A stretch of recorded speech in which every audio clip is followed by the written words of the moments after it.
Hello and welcome to Sharmilazkitchen. Today I am going to show you vegetable cutlet recipe. This recipe is inspired by Kolkata street food. This is a wonderful combination of beetroot, carrot, potato mixed with freshly roasted spice powders and deep fried in the delectable batter. So first I am going to start by making the spice powder for this exclusively delicious vegetable cutlet. Here I have 1 teaspoon coriander, cumin, fennel seeds, dried red chilies, 1 cinnamon stick, cloves, cardamom pods and bay leaf. Roast all of them until nice and fragrant. Remove from the heat. Let the spices cool a little bit, then I will make a fine powder out of them. Okay, so the spice powder for my veg cutlet is done. Next come to the veggies. Here I am using nice and red beetroot boiled and grated, boiled and mashed potatoes and carrot also boiled and mashed. Heat a pan with 2 teaspoon oil. First roast the peanuts until nice and golden brown. Keep them aside. In the same oil add ginger, chopped green chilies and give a nice saute. When you put ginger paste, it will splatter a little bit, so be careful. When the ginger and chili sauteed well, put the veggies. You can add other veggies of your choice like peas and cauliflower, but these 3 veggies must be added. Mix well. Next add all the seasoning ingredients and spices. So first go salt, prepared spice powders, breadcrumb, it helps in binding, red chili powder and black pepper powder. Give it really good mix with masher if you have like this. Roasted peanuts, it will give the cutlet nutty bite and texture. Raisin for sweetness. Give it really good mix. This will be done when you see the veggies come and stick together and make a mass of it, and no moisture left in these veggies. So this is also done. Take out in a plate, spread it, let it cool down completely. In the meantime, make a batter of refined flour and water. It will be using for outer coating of the cutlet. It will also help the breadcrumbs to stick. Make a lump-free batter. Keep it aside. Now the veg mixture has also cooled down. Put some breadcrumbs in a shallow plate. Now let's coat it. Take a small portion of the vegetable mixture. Make it round or square as you wish. First divide the mixture in a small bowl. It will be a lot more easier and mess free. Now take a ball. Before dip in the flour mixture, give it little stir. Now dip the ball in the flour mixture with the help of fork. Quickly remove using the fork. Let the excess drip off. Put this in the breadcrumb. Using another hand, coat the ball very well. Make sure all the sides are coated properly. Now take it in your palm. Give it shape again. Excess breadcrumb will remove off. All the vegetable cutlets are coated well. Now you can put this in the refrigerator and just before serving, fry or bake them. Now heat enough oil in a pan. When the oil is hot, put the cutlets and fry them until nice and golden brown. It will take max 3 to 4 minutes as the vegetables are already cooked. I personally don't like beetroot, but when this is this type of cutlet, I can finish all of them. You have another option, that is baking. Line a baking tray with a paper. Put the veggie cutlet. Brush little oil on all sides. Put in the preheated oven for 12 minutes until nice and crisp. The temperature should be set at 180 degrees centigrade. So now we got deep fried and baked vegetable cutlets.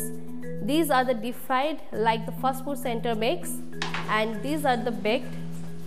They didn't get dark brown color like the deep fried one, but they are nice, light and more tastier than the deep fried vegetable cutlet.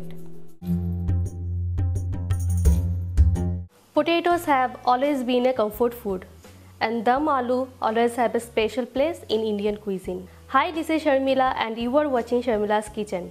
Today I am going to share a recipe which is a hot and spicy Kashmiri dum aloo. In this recipe I am going to use some distinct and flavorful spices, and it has no use of onion and garlic. So let's see how to make this authentic Kashmiri dum aloo without onion and garlic. For this recipe, always try to use baby potatoes as far as possible. As it is winter now, you will get plenty of new and fresh baby potatoes in the market. Rest of the year you can pick up the big potatoes and cut them into halves or roundels. Here I got 500 gram medium potatoes which are peeled. Using a fork, pierce holes in the potatoes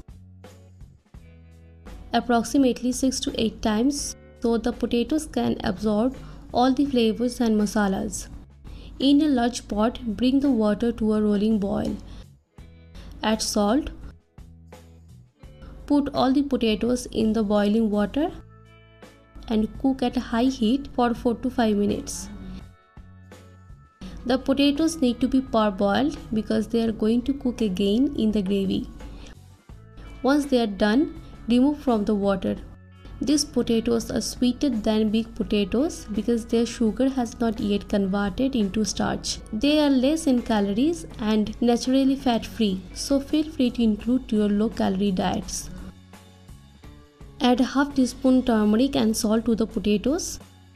Toss well to combine. Heat substantial amount of oil in a karai and deep fry the potatoes on medium heat till nice golden brown and crisp outside. Drain on absorbent paper and set aside. In the meantime, whisk the yogurt with Kashmiri red chili powder, green cardamom powder, roasted cumin powder, dry ginger powder and fennel powder.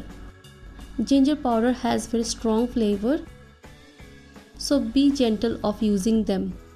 All the quantities of the ingredients are listed in my website www.sharmilazkitchen.com. Keep it ready aside. In another pan, heat 2 tablespoons mustard oil and ghee, that is clarified butter. Temper the oil with shahi jeera, cinnamon sticks, a pinch of asafoetida and clove powder. Give a quick saute. Then add slitted green chilies and cover the pan immediately as they will splatter and can hurt you. Better you keep the flame low. After a couple of seconds, they will stop splattering, so open the lid and saute again. Once they are done, add prepared yogurt and spice mix. Stir in the yogurt mixture and let it cook on medium flame for 5 minutes until the masala start leaving oil and raw flavor gone. Add the fried potatoes and stir to coat the potatoes with masala. Now for khoya and cook for a while. Add water. Now I am going to cook the potatoes on dum. Cover the pan with a lid and simmer for 20 minutes. This way the flavors of the spices will infuse and the potatoes will become tender. After 20 minutes, remove the lid. As you can see, the gravy has thickened up. Potatoes are nice and tender. Only masala remains to coat the potatoes. If you want, you could add little water to make gravy at this stage. So it's almost done. Now add little sugar, garam masala and give a good mix. Take out in a serving bowl. All I need to do now is give it a final touch. Some chopped coriander, and that's it. Hot and spicy dum aloo is ready to go.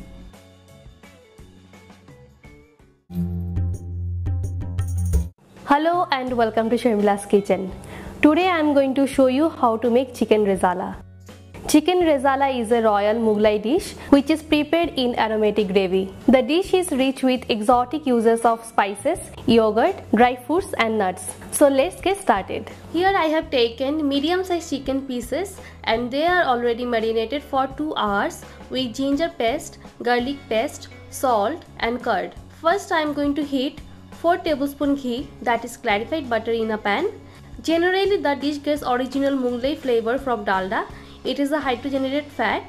It makes any dish very flavorful and tasty. But when dalda is made, trans fatty acids are also produced. This increases the risk of heart disease when consumed in excess, so it is better to avoid. Our ghee is hot now. Let's infuse the ghee with whole spices, cardamom, 4 to 5 cloves, 2 cinnamon sticks and kebab chini. You can easily get them from Asian grocery store. For the measurements of the ingredients, visit my website www.sharmilazkitchen.com. Now blend the yogurt and add in. Stir and cook until the ghee and yogurt separate. Risalah has its own identifying color. You don't get that color unless the ghee floats up and the yogurt separates. Now see, as I said, the ghee has floated on the top. So now put the marinated chicken pieces.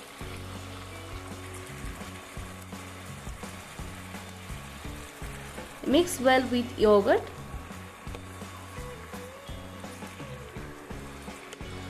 Cook very well on low-medium flame until the moisture of the chicken evaporates. Allow to cook by covering the pan. After 3 to 4 minutes, let's check. The chicken has let its own juices and the pieces become translucent. Let them cook for another 10 minutes by opening the lid. Within this time, the chicken will cook nicely with its juices. As I said, all the moisture has evaporated. Skin of the chicken turned into little brown and it is well cooked. So it's time to add other spices. Extract onion juice from onion paste. And I'm gonna add this in the pan, about 4 tablespoons. We also need 1 tablespoon onion paste. In the same way, add ginger juice. Add garlic paste. This royal kind of dish needs more garlic paste. Add 1.5 teaspoon sugar. It also needs little more sugar than any other chicken dish. Now I am gonna add cashew and poppy seeds paste. Visit the link to know the ratio of mixing and how to paste. Now add half teaspoon nutmeg and mace powder. Remember, both spices has very strong flavor, so be aware of using them. Now for rose petal powder and salt to taste. Shahi mirch powder, which is also known as white pepper powder. Now add whole dry red chilies. They give the dish nice contrast look only. The dish is not spicy at all, so I am not going to add any red chili powder or green chilies. The dish will get mild spiciness from white pepper powder and whole dry red chilies. A gentle stir and cook for a while. Now add makhana. Just give it a nice stir. Makhana is also known as foxnut, lotus seeds and gorgon nut. Add water and cook for another 2 to 3 minutes. Now I am going to add meetha atar. Add 1 drop of meetha atar with water, but be careful. Don't add too much as it can spoil the whole dish and gives better taste. Now add this to the chicken. Stir again and cook for another 2 minutes.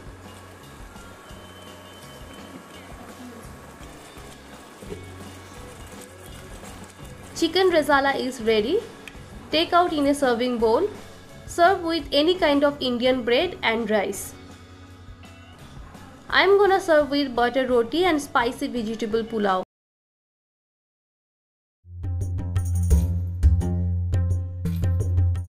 Hello guys, this is Sharmila and you are watching Sharmila's Kitchen. Today I am going to show you how to make Naru. It is a small coconut dumpling that is mostly prepared during Durga Puja as an offering to goddess Durga, and as the Durga Puja is around the corner, so let's make this. 1 freshly grated coconut, 50 gram jaggery, a big pinch of cardamom powder, 100 milliliter water. Dilute the jaggery with water and put on medium heat. Let it come to boil.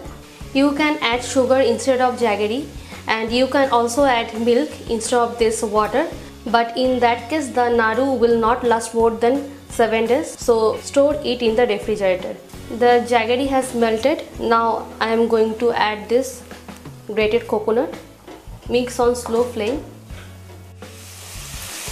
and you should cook it until it becomes sticky. Keep stirring. Once you see the mixture sticks to the spatula and will not fall off when shaken, you will know that the process of cooking is almost complete. And also remember, don't dry the mixture too much, else you won't able to make balls. Add pinch of cardamom powder and mix it. Now it is done. Remove from heat. When the mixture is enough warm to touch, take out small portion of this and try to make a ball. If it forms, that means it is done, and if you find it is moist, then cook for slightly longer. And also make sure when you are making balls, cover the mixture like this.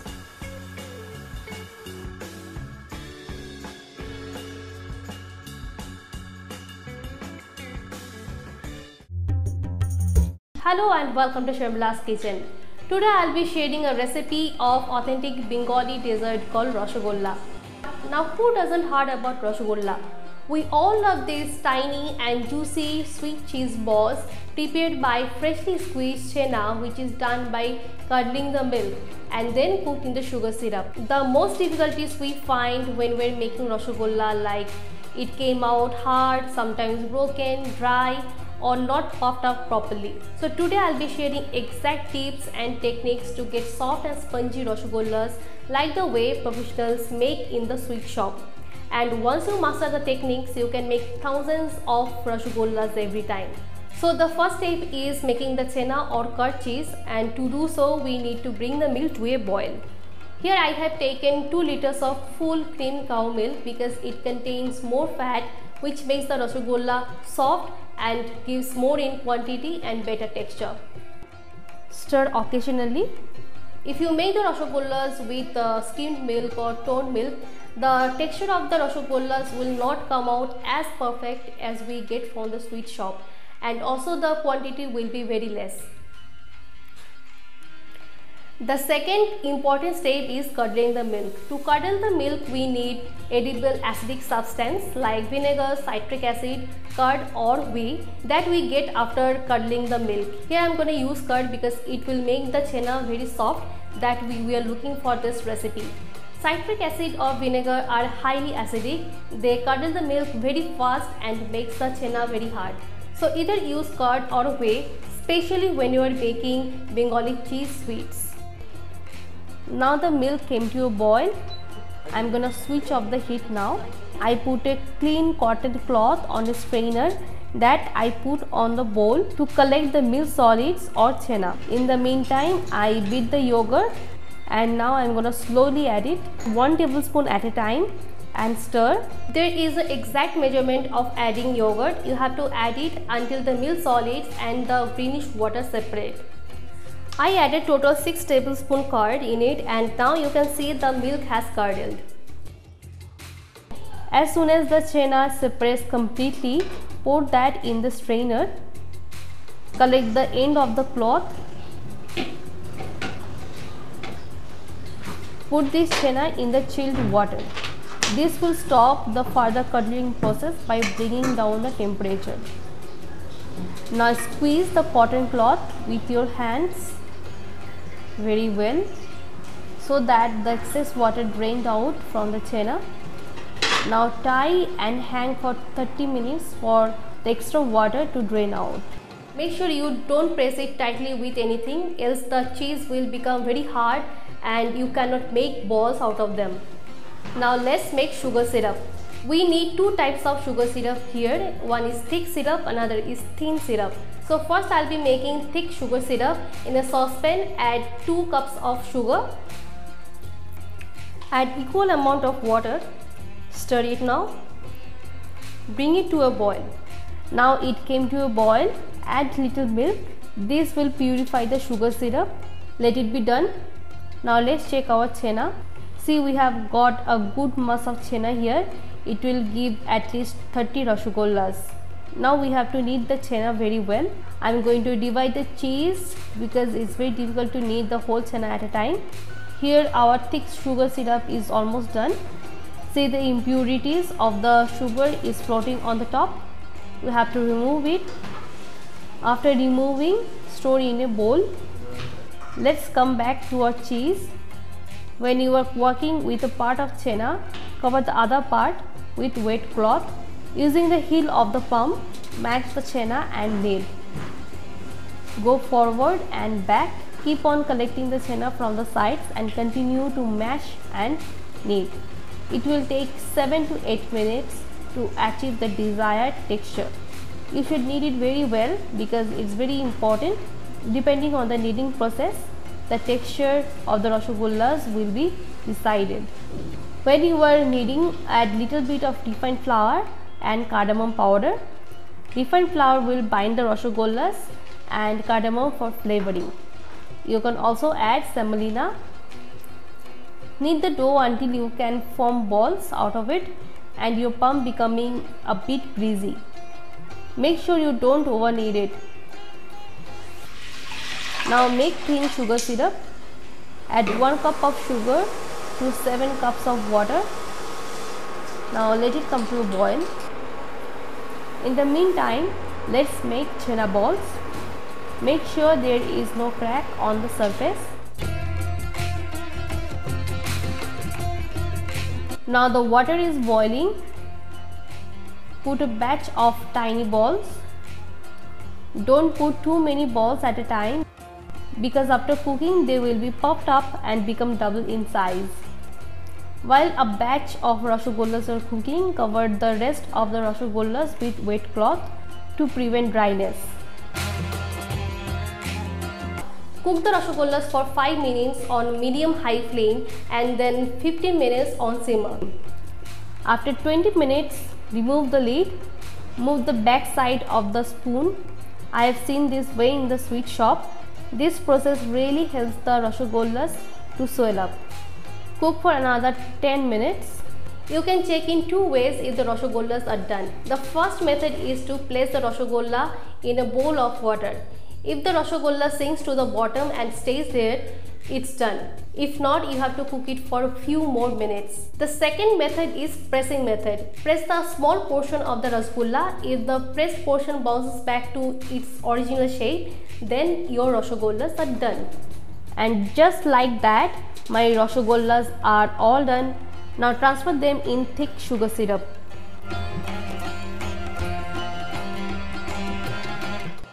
Next goes the second batch in the sugary water. If you feel the water reduced, you can add some preserved thin syrup. When you think of some Bengali desserts, then which sweet dish first come in your mind?